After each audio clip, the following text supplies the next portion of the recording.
Welcome to Between the Covers. I'm Ann Bocock, and you are in for a treat today. My guests are the award-winning and New York Times best-selling mother-son writing team, Charles Todd. Caroline and Charles Todd are best known for their series of novels set in the post-World War I area in England, the Ian Rutledge series. The latest book in this series is number 17. The title is A Fine Summer's Day, and it is my pleasure to welcome Caroline and Charles Todd. Thank you very much. You. It's a pleasure to be here. When you began this journey with Inspector Ian Rutledge 17 books ago, could you envision it would take off like this? No clue. Absolutely no clue. We wrote it more for the pleasure of seeing if we could. Had no idea it would be published, much less become a series. It's just amazing.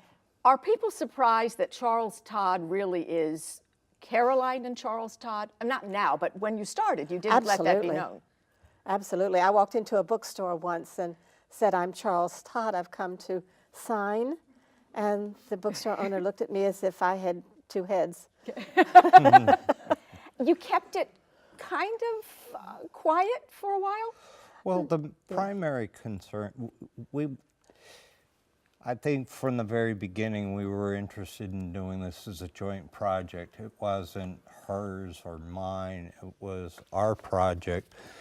And we were more interested in the opportunity to share it with other people than we were putting whose name goes first, that type of thing, as well as the publisher really recommended going with one name for marketing purposes. You know, I have a child, and I think if we collaborated on a grocery list, we'd be at odds. So how does that happen, that you work so, what seems like, effortlessly together? We never knew how to do collaboration. And so we began with everything being shared. The writing, the research, the travel, and it just seemed to work that way. I know what he knows what I know, and it blends perfectly. I want to emphasize that this book, A Fine Summer's Day, is very special, especially for your longtime readers. It's the prequel. Yes. Because when we know Inspector Rutledge from the other books, he has come back from World War I. He is, I guess the word I would use would be damaged. He has some psychological trauma. He has seen how horrible war is. This is a much sweeter time in the beginning. As it was In the for beginning. most of it. In the beginning. Yes. But it was in England, that wonderful summer of 1914, before the guns of August and the beginning of World War I. And even when it began, it was just going to be a short term. Everybody will be home by Christmas, go off and wear your uniform and get some medals and maybe even a knighthood out of it. And so it was not, the day that it starts out seemed innocuous enough. People in England, we didn't have 24-hour news. We didn't know that other things were going on around the world. Let's talk about the day that it starts out, because we have simultaneous events, some lovely. We have Ian Rutledge, who is on the verge of proposing to his love, and then we have the assassination of Archduke Ferdinand at the same time. Very interesting how That very same day. I mean, that's the amazing thing, that England on that June afternoon had no idea what was going to happen. And there was a distant gunshot and nobody heard it. Why do the prequel? And isn't it somewhat risky? Because everyone knew, on the other books, you kind of knew what to expect and who the man was. What made you decide to go back? You really didn't know when we first started Test of Wills who Rutledge was until people started reading the book and became familiar with him.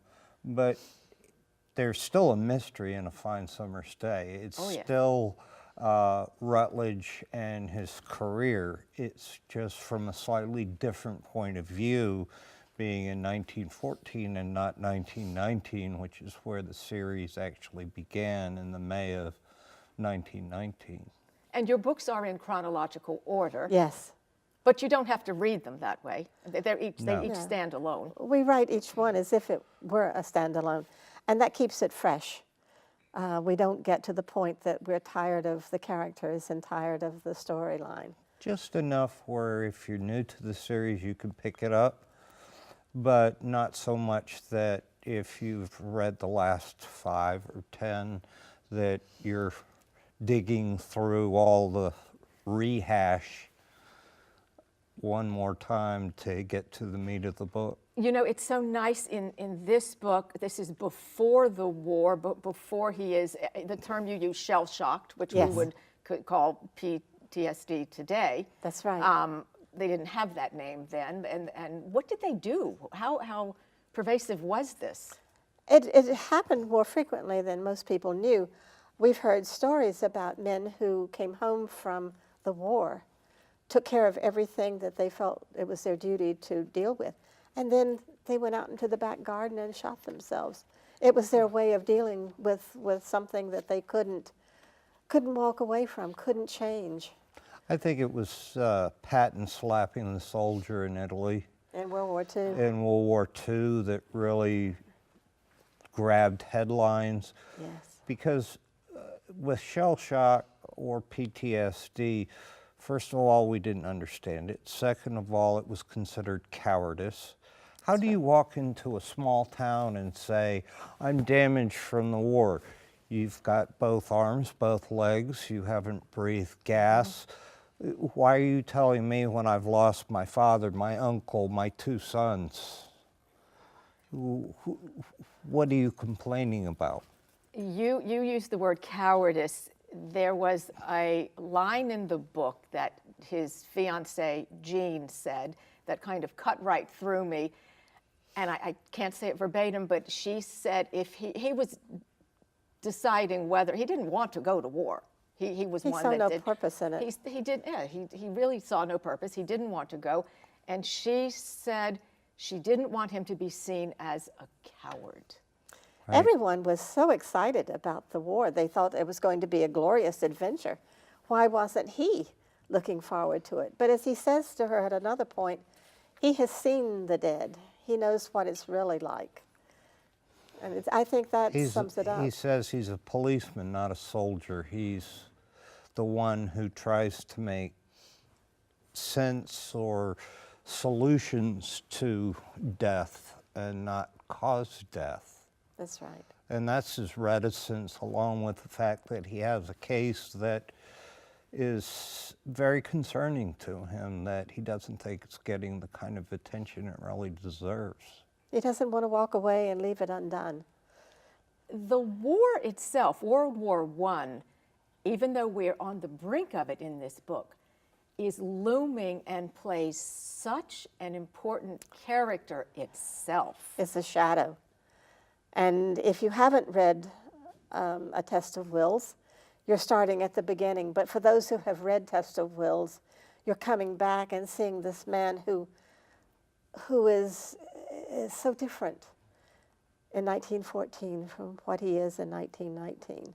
Was that fun to write that part? Exciting, because we had some discoveries.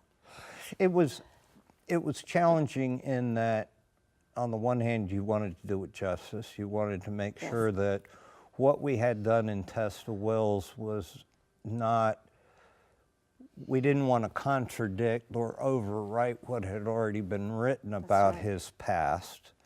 And yet there were some gaps where we could do some further exploring and understanding of Rutledge, because to us, Rutledge is a live character. He's not some person on a page. I dream about him when we're writing the books. You know, it's strange. I mean, here is this man I know so well. How do you write the dialogue when you're talking about 1914 and make it relevant? by not trying to go back to a system of speaking that would be a little heavy-going for most readers, but expressing what they want to say in terms that are still very English. And I think that's the important thing. I think when you're trying to get the voice, we insist on going to the places where we set the books. Poor us. And spend Oh, time. I would insist on that too. Yes. Well, for example, if you compare, say, Cornwall to East Anglia, totally different way of speaking, different phrasing, different roots in history. The coastlines are completely different. One's more swampy, northern. One's this rocky, hard-driven coast down at the tip of England there. So each book means a new trip to the UK. Absolutely. Yeah, absolutely. And not only do you get to write it off on your taxes, but you get to wander around. We don't go in with notebooks and cameras around our necks and things with the big sign saying, "Hi, we're here to figure out how to kill somebody in your town." We go in and spend time. I love to go to the center of town when they have the market, or going to the different businesses and shops and talking to people who will talk freely about things that they're really proud of, their cheeses, their breads, their crafts, and things that they're selling. They want to share that, and yet at the same time that gives you a window in on how they speak, how they think. You have to listen. How did two Americans decide not only are we going to write, but we're going to write books that are based in England? And why did we go back 100 years? Exactly. Not even contemporary books. I think World War I was not only a pivotal event in the 20th century. I mean, it foreshadows a lot of the problems we're having right now with the Balkans, with the Middle East, with Africa. But it also changed the world. It made the U.S. a world power. It broke the power of England. It started the breakup of the empire. And so you have an England going on just like in the first episode of Downton Abbey. Everything's lovely and quiet and is going to be that way forever. And then in 1918, soldiers came home, and it was a different country. They had fought for 4 years, 4 bloody years, for a country that no longer existed, for an image of it that no longer existed. To give you some kind of idea, in the United States, we didn't come in until Wilson's speech in April of 17. And so we weren't there for very long, but we lost right around 230,000 casualties in World War I. England lost 4 million. And if you look at a country of that size and the percentage of the overall population, an entire generation of young men between the ages of 18 and 35 were gone. That's right. There was no one for the women to date, to marry, to have children with, to settle down. All of a sudden, women were thrown in completely new roles that they hadn't expected at all coming out of the Victorian era. A lot changed in that country in 4 years. Everyone was invested in the war. Everyone had someone in their family who had been in the war. It was totally different. Yes, I mean, and at one point, the British government had to ask women not to wear the black of mourning because it was so depressing. Everywhere you went, women were wearing black because they had lost somebody. It was just an impossible situation. Think about the fact that you might buy a new dress in September of 1914, and that would be the last new dress you could buy until probably 1919, when the factories that made your clothing or the seamstresses that made your dresses suddenly came back after 4 years of serving the Army. You touched on this briefly, but the role of women changed dramatically, Yes. and you see it in this book. You see it at the beginning when it seems like such an innocent time, and then women come into their own, not necessarily because they wanted to at that moment, No. but They they had had to. to. They drove buses, they worked in munitions. I mean, think about women working, filling shells with gunpowder. I mean, it's a very difficult, very dangerous way of making a living, and yet they needed the women. They didn't have the men to do this. So women filled the gap there. They grew vegetables in every available plot of land because Britain was cut off from the rest of the world.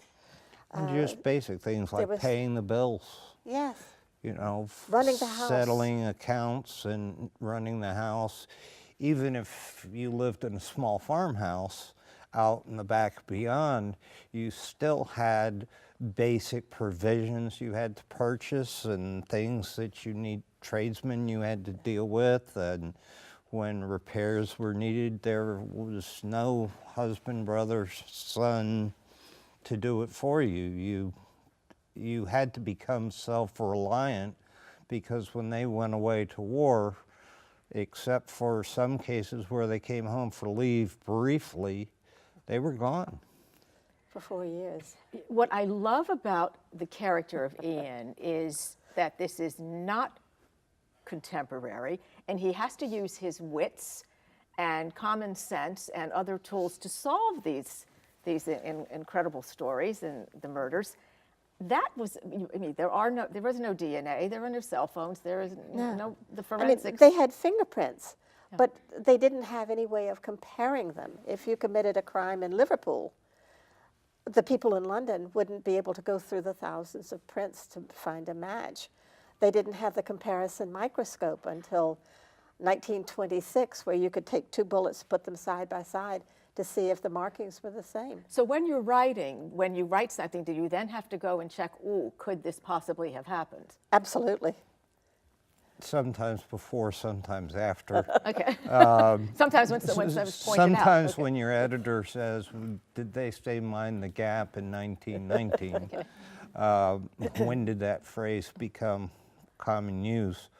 Those kinds of things come up quite frequently, but if you understand the time period and have read enough, we depend a lot on letters, current, for the time, current news reports, even simple things. You see the headlines about what's going on in the war or what's going on around the world, but then the back pages, the ads, the classifieds, the personalities that, you know, somebody will write an article about a wedding that took place. That's a wealth of information that you're Absolutely. getting from a primary source. And we have learned to do all sorts of things. You have to learn how to crank a car because they didn't have ignition Sure. switches at that time. Almost broke my arm. But I left it to him, but I got a good idea. We have to learn about shearing sheep, what crops grow in what parts of England, what kind of stove a woman would have, where she found the fruits and vegetables that she cooked with. Were you always a history buff? Oh, absolutely. Okay. Oh, absolutely. From early childhood, I've always loved it. It's a story. That's what I like about it. History is a story of the human race. It's just fascinating. Tell me about the process. Do you go, okay, I'll write chapter 1 and I'll write chapter 2? Or, I mean, are you, how does it work?